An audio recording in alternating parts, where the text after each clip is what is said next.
This is it, the game Switch owners have been waiting all year for. Well, many of us anyways. Smash is just an absolute singularity when it comes to crossover gaming, when it comes to what actually is a fighter, and when it comes to fan service. Over the years of iterations, these past 20 years, the series has had major ups with very few downs, and Smash Ultimate seems to be the culmination of everything that has led up to this point. Hence the name Ultimate, and it's pretty much every Smash fan's wet dream. I'm Jordan from SwitchWatch, and I'm here today to tell you if it's worth your hard-earned cash or not. Yes or yes. Before we get into it, be sure to subscribe to our channel for awesome, honest Nintendo Switch content. Unlike Smash 4, Smash Ultimate does have a story mode, this time titled World of Light. I'm sure you've all seen the epic trailer as the entire Smash universe has been wiped out by a powerful, seemingly unstoppable force. Only Kirby survives the massacre and sets out to free the now enslaved Nintendo characters. Let me just get this straight out there. World of Light is not exactly home to the most in-depth story, and indeed pales to what Subspace Emissary offered in Brawl. As far as stories go, it was a bit of a disappointment. A great setup resulted in pretty much emptiness for the majority of the time playing this long mode. I'm not going to hold the game back because of the lack of a story, and I think you can see this is probably something they sacrificed in order to meet the pre-Christmas deadline. It would have been nice to have the epic, grandiose story that they tried in Brawl's Subspace Emissary, but that seems to be a little bit too ambitious of a hope considering how huge this roster is, and giving each character a decent amount of screen time would be no doubt impossible. I'm happy it is here though, in what minimal form that is. The gameplay is Smash at its finest in my opinion. Maybe Melee players will debate that, and I'm sure my opinion may be worthless to some of you considering I'm not into the competitive scene at all. I love Smash, but from a personal standpoint, I need to keep it casual, otherwise it would lose all the charm for me. I love Smash as a party game, all items on any stage is fine, and random character selection is preferred. Heathen, I'm sure. But for me and my scrub boy perspective, Smash Ultimate is the pinnacle of the series. For those uninitiated, Smash doesn't function like your standard fighter. Instead of taking away your opponent's health, the main gameplay type is to accumulate their damage percentage and then belt them off screen so they can't come back. The higher the damage they have, the easier they are to be smashed off the stage. It's simple, Smash always is. Just looking at the control scheme confirms this. While there is tons of depth and nuance to the fighting controls, once you get your head around how atypical they are, or at least were, for a fighting game, you will find it's one of the most intuitive pick up and play fighters of all time. So much so, games that would otherwise follow the standard fighter gameplay are now looking at coming over to Smash's way. Blade Strangers and BlazBlue Cross Tag Battle are recent games that come to mind. In a nutshell, attacks are simply done. One button input plus a direction on the analog stick will initiate one specific attack, whether normal or special. It could not be easier. This means there are no real combos aside from Ryu and Ken, and so you can literally pick up any character and play with them, easily accessing all of their moves. You still need to get to grips with some of the characters' quirks and their tactics, but it makes it so accessible for everyone. If you learn one character, you've pretty much learned them all. You can get more in-depth if you choose to go more competitive and see what the characters are truly capable of if learned correctly. You'll realize combos are actually a thing as you move from one to another before the opponent can even breathe. And that's what I love about Smash. Literally anyone can play. Well, except my wife, who just kind of walks off the stage and dies. So I want to know about you guys. Are you a casual Smash player like me, or are you into the competitive aspect more? I'll put up a poll in the top right hand corner where you can join in. I'd love to see the ratio on this one, so join in with that. Smash Ultimate features every single fighter ever put into the series, even the ones previously deemed obsolete. It's the biggest fighting roster ever in a commercial game as far as I know, and it's mind-boggling. Just the sheer variety on offer here. I for one couldn't be happier to see every fighter come back, especially those cut from Melee. Yes, when it was revealed that young Link and Pichu were back, I practically jumped for joy.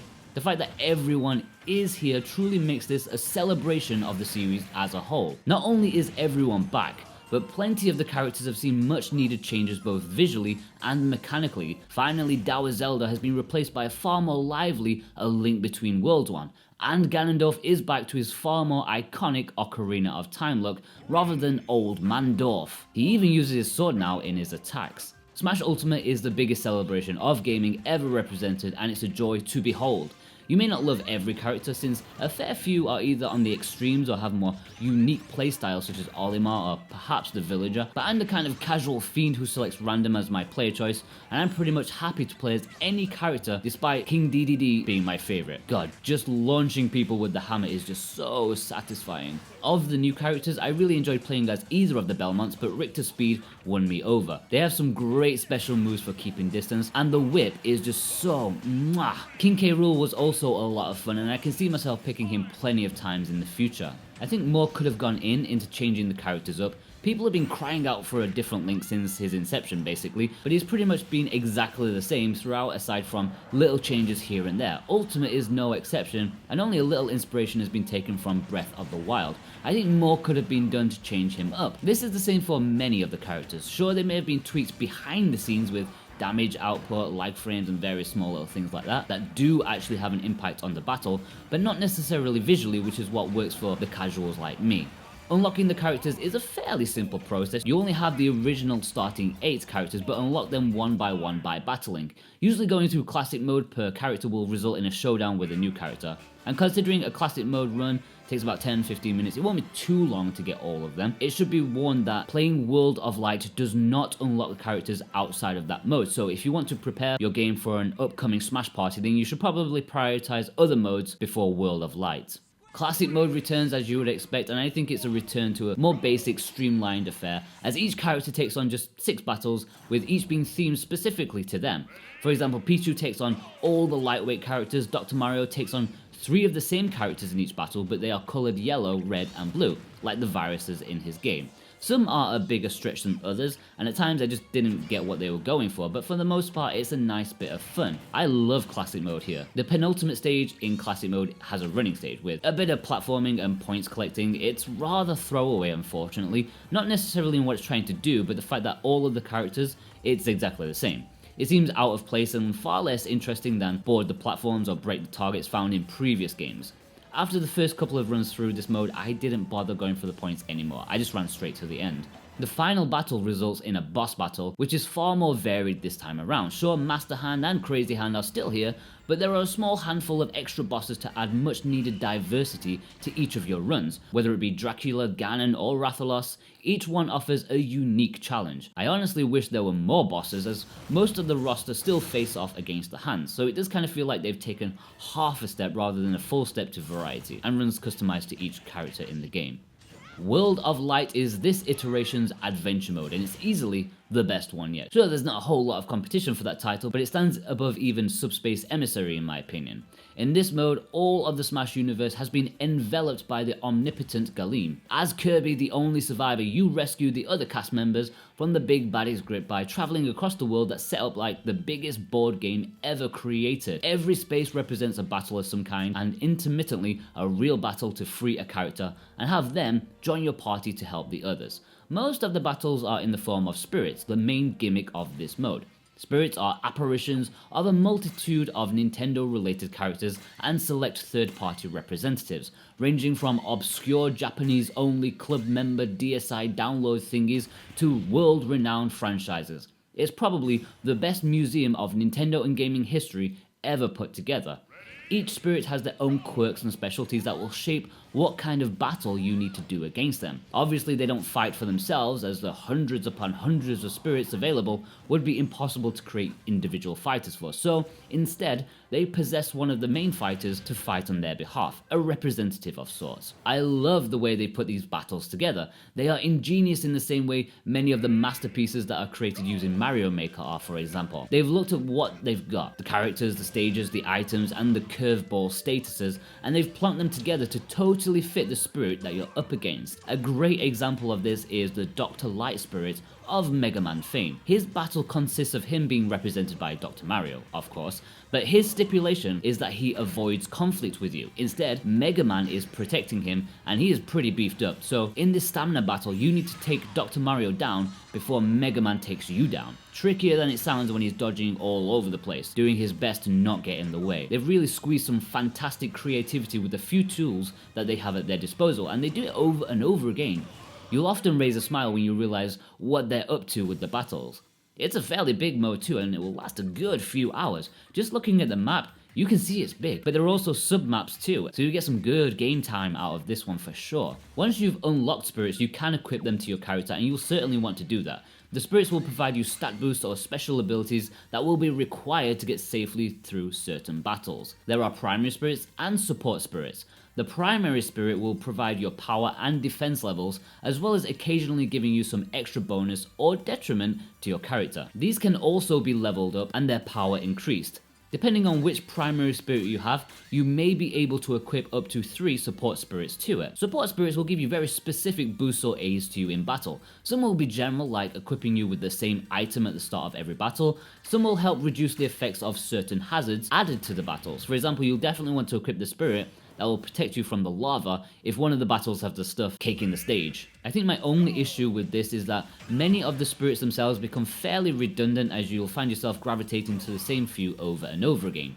The auto pick feature also has set favourites too. The very situational spirits do come in handy though, and the type triangle always keeps you on your toes, as you'll pretty much need to swap spirits with consecutive battles. There's all sorts of stuff going on here, like leveling them up, as well as extracting energy from some duplicates to power up others, but this review can only go so long. So I will just say that World of Light is fantastic. I love what they've done with it. Over the years, the adventure modes have felt more like failed experiments than actually something worth boasting about. World of Light is something worth boasting about. It may lack a compelling story, but it sticks to what makes Smash so special and goes wild with it. No forced platforming, just fighting with tons of creativity. In slight conjunction with World of Light and Spirits, there is the Spirits board, which is like a most wanted board of targets. Timing down are a bunch of spirits you can fight to try and unlock them. Just beating them once may not be enough, however, as you have to successfully shoot the spirit afterwards, which is protected by a rotating shield. I do think this is a little bit of padding on behalf of the game, as if you fail you have to try again, and hopefully with a less powerful shield. I think winning just one time should have been enough rather than multiple for the more challenging foes. I can imagine this mode being great for those quick pick up and play moments when you've got like 10 minutes here or there. This game does lack a few staple mini-modes like the home run contest, but for what they have squeezed into here, I can't complain. There are a few extra fighting modes that I really enjoyed. Squad Strike is fun, and the local tournament mode will be fantastic for big Smash parties. The mode that really resonated with me, however, was Smashdown, and I think this will be the best mode for a Smash night with friends. This is where after every round the characters just chosen will be frozen out until there are no more fighters left to choose. So over the rounds, the potential character pool is whittled down, forcing people to play with characters they wouldn't otherwise use. I love how it forces you to broaden your horizons. As I said, I'm usually a random player, but I have friends who just stick with the same characters over and over and over again, and this mode really makes battles far more fresher than ever. I have no doubt that this is going to be our primary mode whenever I have friends over. I think I can personally say that Super Smash Bros. Ultimate is probably the best Smash game. It might even be my favourite. The gameplay is fun, frenetic, and feels the best I've personally played. I think Melee fans will obviously disagree with that, but for me, Ultimate feels fantastic. It more closely feels like the previous game, as you would expect, but faster, potentially more aggressive and precise than ever before. I love it, and it just feels so good. There's just one completely, utterly major aspect that is missing, however. I previously mentioned how this game is like a museum collection of gaming history, perhaps one of the best, but it's missing a profound feature that I am gutted is not here. There is no museum. All of the characters, the spirits, there is no flavor, text, or information about them at all. I loved how the trophies in previous games had a little bit of history and background about them, and as a young lad, I learned a ton of Nintendo history from them, and in all honesty, they are needed here more than ever, due to the sheer obscureness of many of the spirits. I'm a hardcore Nintendo fan, and I'm truly baffled by many of the characters here. Sure, we live in a very modern time where info is a quick Google search away, but it's just not the same. I understand though, the work to include descriptions for everything would be unassailable, plus all of the languages available in this game, it would be crazy, but nevertheless, it is sorely missed. Visually, the game may not be the best looking AAA title out there, but as a fighting game and as a Smash game, it has never looked better. I thought Wii U looked excellent at the time, but Ultimate has truly taken everything to the next level. The character models are far more detailed, but still retain the more cel-shaded look from the previous game. Textures of stages and details have been improved exponentially. It may not be something you'll notice at a glance, but comparing areas side to side between Wii U and Ultimate, the Wii U version almost looks embarrassing. What truly stands out though, and is by far the starkest difference, is in lighting. Every stage now feels far more alive and atmospheric thanks to the lighting engine that's been implemented here. Stages that were once fairly rough looking in a static screen now look just as amazing as they do in motion. In handheld mode, Smash Bros. Ultimate looks absolutely glorious, so bright, colourful and sharp it almost brings a tear to my eye. The performance holds up too. I noticed no performance issues to speak of, it was buttery smooth all the way. The audio is yet another outstanding part of the package. As has always been the case, Smash Ultimate carries the banner of being one of the greatest convergences of video game music ever, full of classics, modern classics, and exceptional remixes from some of the true greats of the industry. I could talk about how fantastic this collection is all day. You begin the game with a meager 700 tracks. Yes, that's sarcasm. But through buying in the shop or as an occasional reward in classic mode, you can boost that figure to over 900, which is just absolutely crazy. It's mind-blowing how many music tracks there are here. Very few games can claim to have the sheer variety and quality that Smash Ultimate has. Sure, it may not be the carefully sculpted masterpiece that are made for specific games and themes and moods and their cutscenes, but this is truly one of the best collective works of all time. I can't even hope to tell you which tracks are my favourite, as I'm not even sure there's enough time in the world to go through them and appreciate them all one by one. One fantastic little addition to the audio is that you can use Smash as a portable MP3 player basically. You can listen to the massive 900 strong song selection with earphones while playing the Switch in sleep mode. Sure, the Switch isn't exactly the most subtle of MP3 players out there, but it's still a convenient way to enjoy one of the best gaming soundtracks ever compiled. For value, Smash isn't messing around with the price. On the eShop in the UK, it's a full fat 60 quid and $60 in the US store. I don't know what's happening with Nintendo UK, but that isn't quite equal to our friends across the Atlantic. But either way, is it worth it? Yes, it is. The amount of love, attention to detail, content and refined gameplay makes Smash Ultimate one of the top tier Switch titles and easily worth the price of admission. Obviously there's only so far the fighting can go for some people, and so it's probably not worth it to some of you, but for fans of the series in general, it is well worth that hard-earned cash of yours. If you want to help the SwitchWatch team out, and if you're going to buy the game anyway, then consider buying it in our Amazon shop in the description below. It helps us out a little, and we would really appreciate it. It's worth noting that there is, of course, the Fighters Pass, which is basically a season pass to receive all 5 DLC characters and stages. You can buy them individually too if you want to, but you'll save yourself a little by buying them all together. Considering we have no idea who the characters are, we can't say if that's worth it or not, but you can check out my straw clutching theory video if you want to. Overall, if you've been listening, you know exactly what my verdict is going to be. Smash Ultimate lives up to its name. It is the pinnacle version of one of Nintendo's finest franchises and the ultimate celebration of the company we love. Excellent party fighting craziness whether you're a casual player or ferociously competitive. The amount of characters, stages and all-round great gameplay will make this a must-have for any Switch owner. The great presentation tops it off, as well as the fantastic World of Light, which is the best single-player experience we've had in the series. It truly feels like the whole series has built up to this point, and it's difficult to see where they can go next. It's a shame there's no museum with tidbits about the spirits, and it's a shame that the story mode, as fun as it is, really lacks a story to pull it together. But aside from those two things, Super Smash Bros. Ultimate gets a 9.5... no, hang on, sorry, I can't do this, hang on. It's a 10, baby! This is going to be the ultimate go-to game for Switch owners, and I can see hundreds of hours being sucked out of my life, and I'm gonna love every second of it. Thank you guys so much for watching. If this is your first SwitchWatch video, then hit that subscribe button. We're not done with Smash yet. Head over to watch the next Smash video in our lineup. I'll see you guys over there. Take care.